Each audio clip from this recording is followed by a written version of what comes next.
नमस्कार मेरे प्यारे दोस्तों, जय माँ धूमावती।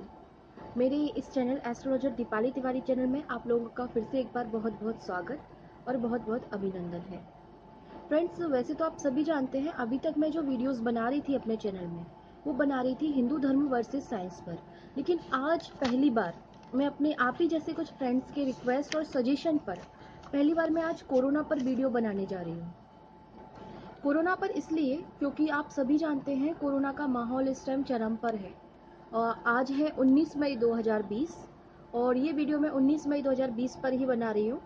और जैसा कि आप जानते हैं 17 मई 2020 यानी कि 2 दिन पहले ही गवर्नमेंट ने चौथा लॉकडाउन अनाउंस किया है। तो उसी के ऊपर मैं आज आपसे बातचीत करने वाली हूँ कि ज्योतिष के अनुसार, क्योंकि आप भी जानते हैं हर ज्योतिष का अपना एक पॉइंट ऑफ व्यू होता है एस्ट्रोलॉजी में कि किसी भी घटना के ऊपर।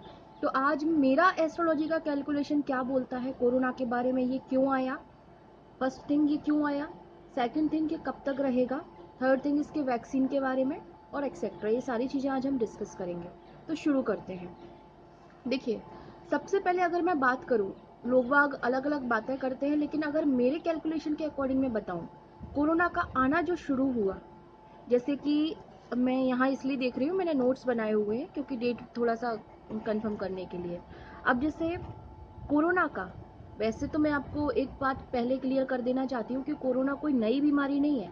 इसके आज से 70-80 साल पहले होने के भी बुक्स में काफ़ी ज़्यादा मिला हुआ है इसके बारे में, मतलब होने के योग मिले हुए हैं, हुआ है ये पहले, लेकिन इतनी बड़े स्तर पर नहीं हुआ। ठीक है, तो अब जैसे 2019 में विशेषकर कोरोना दुनिया में कोरोना का जो पहला मामला आया था वो आया था चीन में 17 नवंबर 2019 को। ये सरकार को इन्फॉर्मेशन मिली थी कि 17 नवंबर 2019 को चीन के हुबई प्रांत में कोरोना का 2019 में पहला केस आया था।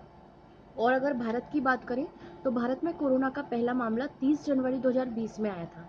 अब इसके आने का रीज़न क्या है? इसके आने के दो रीज़न है मेरे पॉइंट ऑफ व्यू से एस्ट्रोलॉजी के अनुसार। देखिए, सबसे फर्स्ट रीज़न ये है कि साल में दो नवरात्र होते हैं। एक तो होता है चैत्र का नवरात्र और दूसरा होता है शारदीय नवरात्र। अब शारदीय नवरात्र यानी कि जो हमारा 2019 में था, 29 सितंबर 2019 से लेकर रविवार के दिन से शुरू हुआ था और 7 अक्टूबर 2019 को नवरात्रि का अंतिम दिन था, सोमवार को, और मंगलवार को दशमी थी, विजयादशमी। अब मैं नवरात्रि की बात इसलिए कर रही हूँ, देवी भागवत पुराण के अनुसार, एक देवी भागवत पुराण होता है, आप लोगों में से कई लोगों ने इसका नाम पहले भी सुना होगा। तो इसमें स्पष्ट लिखा हुआ है कि देवी जो होती हैं, नवरात्रि हम इसलिए मनाते हैं कि महादेव के साथ जब देवी रहती है, वो उनके पति हैं, कैलाश पर्वत महादेव का जो लोक है वो उनका ससुराल है, तो वहाँ से देवी पृथ्वी पर यानी कि लोगों के बीच में आती है नवरात्रि के समय में अपने मायके वालों के पास। हम सब उनके मायके वाले हैं, ऐसा बोला जाता है। तो देवी जब जब भी आती हैं, देवी भागवत पुराण में दिया गया है कि आते समय भी देवी हर साल अलग अलग सवारी पर आती हैं। ये डिपेंड करता है कि किस दिन नवरात्र शुरू हो रहे हैं। जैसे 29 सितंबर 2019 को रविवार को शुरू हुए थे नवरात्र, तो ये डिपेंड करता है कि कौन सी सवारी पर आ रही हैं।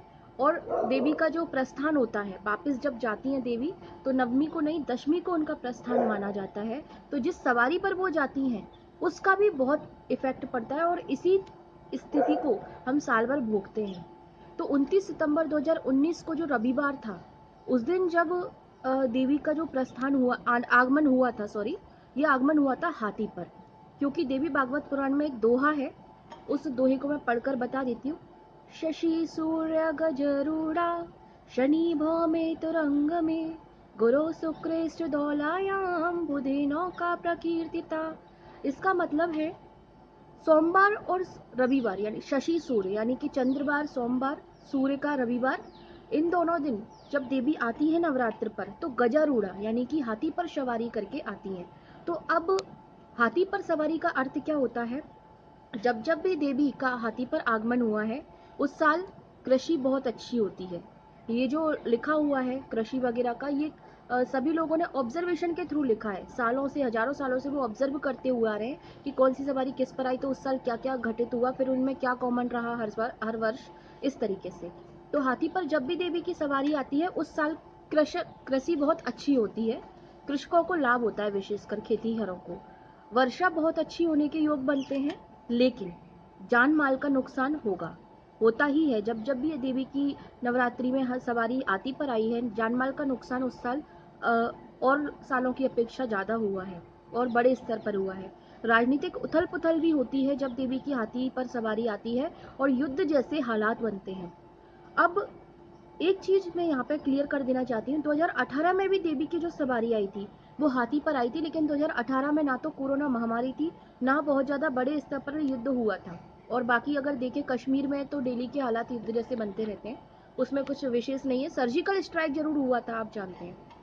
तो अब यहाँ से तो फिर नया क्या है, इस साल इतनी बड़ी स्थिति क्यों बिगड़ी? इसका दूसरा कारण ये है, पहला तो हाथी पर देवी की सवारी आना यहीं से शुरू हो गया। दूसरा, देवी की जो सवारी गई थी वो मंगलवार के दिन गई थी, ठीक है। मंगलवार को विजयादशमी थी, 8 अक्टूबर 2019 को। इस दिन जब सवारी मंगल या शनिवार को जब देवी की सवारी प्रस्थान करे नवरात्रि में, यहाँ से जाए, तो मुर्गे पर जाना बोलते हैं उसको, कि मंगलवार और शनिवार को अगर नवरात्र खत्म हो रहे हैं तो देवी की जो सवारी है वो मुर्गे पर जा रही है, और मुर्गे पर जब देवी का जाना होता है तो दुख और कष्ट उस साल में आते ही हैं। अब ये साल हम कब से कब तक गिनते हैं? वैसे तो साल भर स्थिति ऐसी रहती है, लेकिन ये विशेषकर 6-7 महीने के लिए होता है, क्योंकि जैसे ही शारदीय नवरात्र के बाद वापस 2020 में चैत्र के नवरात्र आते तो ये स्थिति खत्म हो जानी थी, क्योंकि हो सकता है उसमें से कुछ शुभ योग बनते, लेकिन वो योग भी अनलकीली, हमारा दुर्भाग्य ही मानेंगे, कि इस बार कोरोना ने ऐसी आफत मचाई कि नवरात्रि आने से, चैत्र नवरात्रि 2020 के आने से पहले ही मंदिर बंद हो गए। तो अब अगर हमें मौका ही नहीं मिला देवी को वापस मनाने का, अपनी गलतियों के लिए क्षमा मांगने का, तो ये भी एक दुर्भाग्य था हमारा। अब 2018 में भी हाथी पर सवारी आई थी, फिर इस साल स्थिति बिगड़ने का दूसरा कारण क्या था? 50% स्थिति तो हाथी पर सवारी आने से बिगड़ गई। दूसरी स्थिति बिगड़ी 26 दिसंबर 2019 को सूर्य ग्रहण हुआ था, आप जानते हैं। खंड सूर्य ग्रहण था, इसको चूड़ामणि सूर्य ग्रहण भी बोलते हैं कई लोग, पूर्ण नहीं होता ना इसलिए। तो 26 दिसंबर 2019 को जो ग्रहण पड़ा था, ये सबसे बड़ा दूसरा कारण था इस कोरोना महामारी और वैश्विक उथल पुथल का, क्योंकि 26 दिसंबर 2019 को सूर्य ग्रहण जो पड़ा था ये धनु राशि में पड़ा था। धनु राशि गुरु ग्रह की राशि है और मूल नक्षत्र में ये पड़ा हुआ था। मूल नक्षत्र जो होता है वो केतु का नक्षत्र है। अब ऐसा बोला जाता है, धनु राशि गिनती के हिसाब से नवी राशि मानी जाती है, और ऐसा बोला जाता है कि अगर आपकी राशि से 90 भाव में सूर्य ग्रहण पड़ेगा तो इससे मानसिक व आर्थिक दोनों रूप से व्यक्तियों को कष्ट भोगना ही पड़ेगा। और लेकिन इस चीज में एक फायदा है कि इस दौरान आपको अपने परिजनों का साथ मिलता है। ये मैं अभी नहीं बोल रही हूँ, ये तो 19 मई हो गई है, आधी स्थिति मैंने भी देख ली, आपने भी देख ली है, लेकिन ये पहले से ही लिखा हुआ है। काफ़ी सारे पुराण और महाकाव्य हैं हमारे, एस्ट्रोलॉजी की काफ़ी सारी बुक्स वगैरह में भी आपको मिल जाएगा कि जब जब भी धनु राशि में सूर्य ग्रहण पड़ेगा, नवी राशि में सूर्य ग्रहण पड़ेगा, तो मानसिक और आर्थिक दोनों कष्ट होंगे, लेकिन लोगों को ये सौभाग्य भी मिलेगा कि वो अपने परिजनों के साथ वक्त बिताएं। तो यहाँ से स्थिति क्यों बिगड़ी? क्योंकि इस दौरान ऐसा बहुत समय बाद हुआ था, काफी सालों के बाद, कि सूर्य, बुध, गुरु, शनि, चंद्र, केतु, ये 6 ग्रह एक साथ दूषित हुए थे। दूषित इसलिए, सूर्य शनि के साथ द्वंद्व दोष में आ जाता है। दोनों पिता पुत्र जरूर है, लेकिन दोनों एक साथ अच्छा फल नहीं देते हैं। और वैसे भी आप जानते हैं, राहु केतु को छाया ग्रह या राक्षस ग्रह हम लोग मानते हैं, और राहु केतु अगर किसी भी दूसरे ग्रह के साथ संपर्क में आए तो वो उसको दूषित कर देते हैं। जैसे चंद्र के साथ आए चंद्र ग्रहण, शनि के साथ आए शनि अष्टक लग गया, गुरु के साथ गुरु चांडाल, और विशेषकर गुरु और केतु का जो मेल होता है ये सबसे ज्यादा हानिकारक माना जाता है। इस हानिकारकता को और भी अधिक बढ़ा दिया शनि और गुरु ने, क्योंकि यहाँ पर इकट्ठे 6 ग्रह दूषित हुए हैं, तो यहाँ से स्थिति ज्यादा बिगड़ी है। अब ये तो हो गई जो हुआ उसकी बात। अब आगे कब तक स्थिति और बिगड़ेगी और रिलीफ कब से मिलेगा?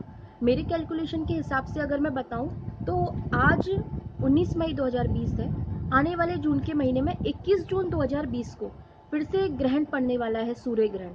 इस सूर्य ग्रहण में भी सेम स्थिति होगी, फिर से 6 अलग अलग ग्रह वक्री होंगे एक साथ। वैसे तो अगर विज्ञान के नजरिए से देखें तो कोई भी ग्रह कभी वक्री नहीं होता, लेकिन एस्ट्रोलॉजी के नजरिए से ग्रह वक्री होते हैं। सारे ग्रह वक्री नहीं होते, लेकिन इस बार 21 जून 2020 को सारे ग्रह एक साथ एक ही राशि में वक्री होंगे, 6 ग्रह, सारे ग्रह नहीं, सॉरी 6 ग्रह। तो ये जो ग्रहण पड़ेगा मिथुन राशि में पड़ेगा, अमावस्या की तिथि रहेगी, मृगशिरा नक्षत्र में रहेगा। मिथुन जो है वो बुध की राशि है। अब जैसे आप सबने हो सकता है सुना हो, नहीं तो मैं आपको बता देती हूँ। ज्योतिष में या मैथमेटिक्स में भी एक रूल होता है, जैसे 2/2 अगर करें तो दोनों एक दूसरे से क्रॉस हो जाते हैं, =1 आ जाता है आंसर। इसी तरीके से मंगल दोष और मंगल दोष वाले अगर साथ में हो तो उससे स्थिति कट जाती है एक तरीके से, क्योंकि एस्ट्रोलॉजी भी अपने आप में गणित से निकला हुआ है, इसका हम मान सकते हैं, ये भी अपने आप में कैलकुलेशन होती है यहाँ पे भी। तो यहाँ पे ऐसा, अब जैसे सूर्य ग्रहण पड़ा, वहां से स्थिति बिगड़ी, तो हम यहाँ से ये मान के चलेंगे कि 21 जून सूर्य ग्रहण जो पड़ रहा है वहां से स्थिति एक दूसरे में कट जाएंगी, स्थिति एवरेज होना शुरू हो जाएगी, एकदम खत्म नहीं होगी, ये मैं आपको बता दूं। और अगर दुनिया के स्तर पर बात करें तो कोरोना इस साल बिल्कुल भी पूरी तरह से खत्म नहीं होगा। नेक्स्ट ईयर अप्रैल 2021 में मुझे ऐसे योग लग रहे हैं कि कोरोना पूरी तरह समाप्त हो सकता है। फिर भी क्योंकि एस्ट्रोलॉजी हमेशा पॉसिबिलिटी पर काम करती है, संभावना के सिद्धांत पे, तो संभावना मैं अपने कैलकुलेशन के अकॉर्डिंग आपको बता देती हूँ। अप्रैल 2021 में ही मुझे ऐसा लग रहा है कि ये स्थिति पूरी तरह शांत हो पाएगी। इसके बाद अब जैसे अगर वैक्सीन की बात करें कि क्या इसकी कोई दवाई या कुछ वैक्सीन वगैरह बन पाएगा, तो मैं बता दूं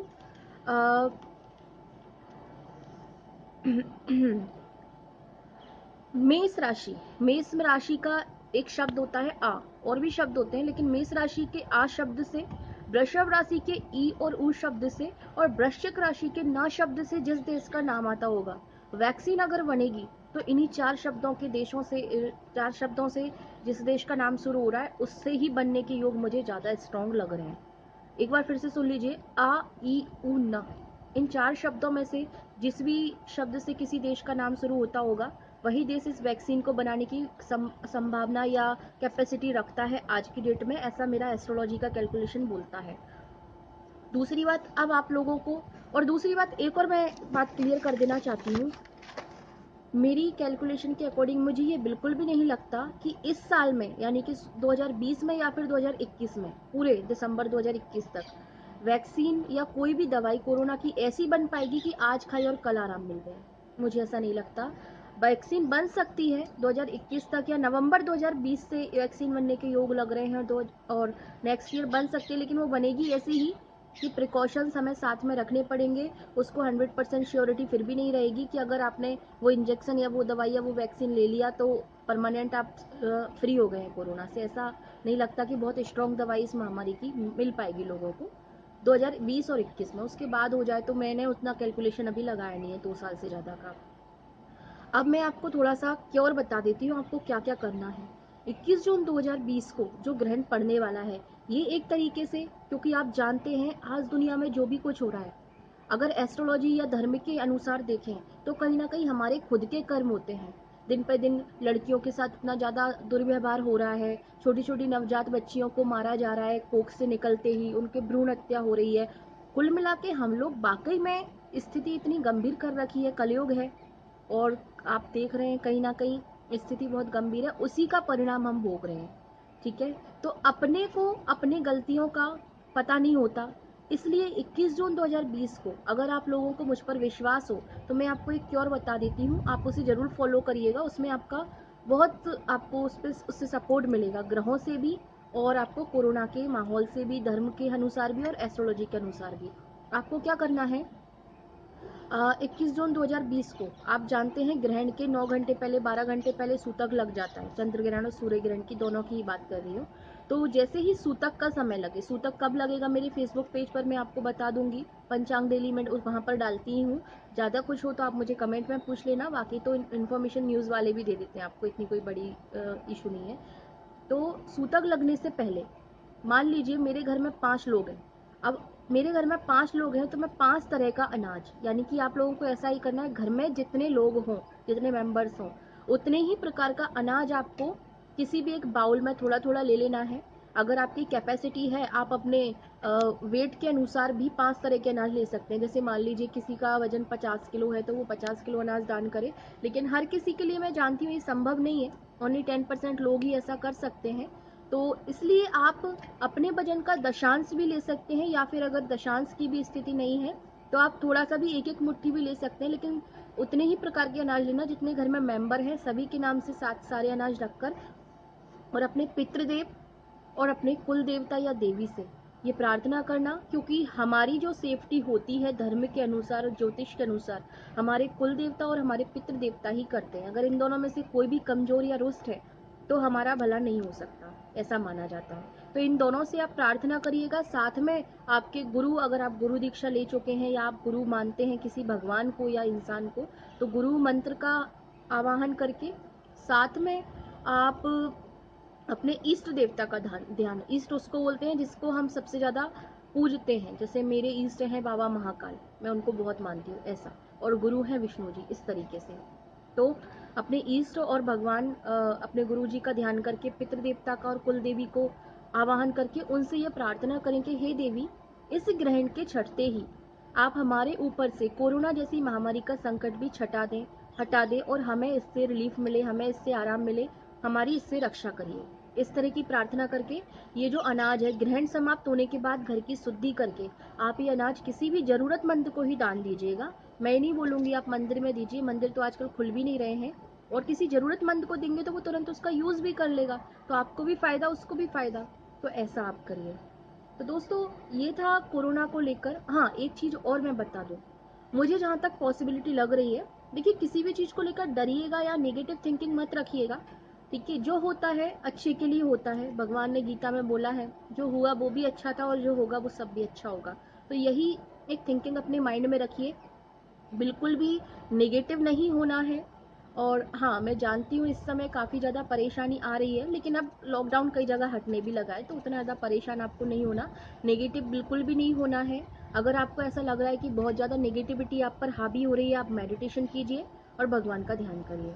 तो इसी कामना के साथ आप सभी लोग स्वस्थ रहें, आपके परिवार के साथ खुशहाल रहें। इसी कामना के साथ आज मैं आपसे विदा लेती हूँ। बहुत बहुत धन्यवाद। जय माँ धूमावती।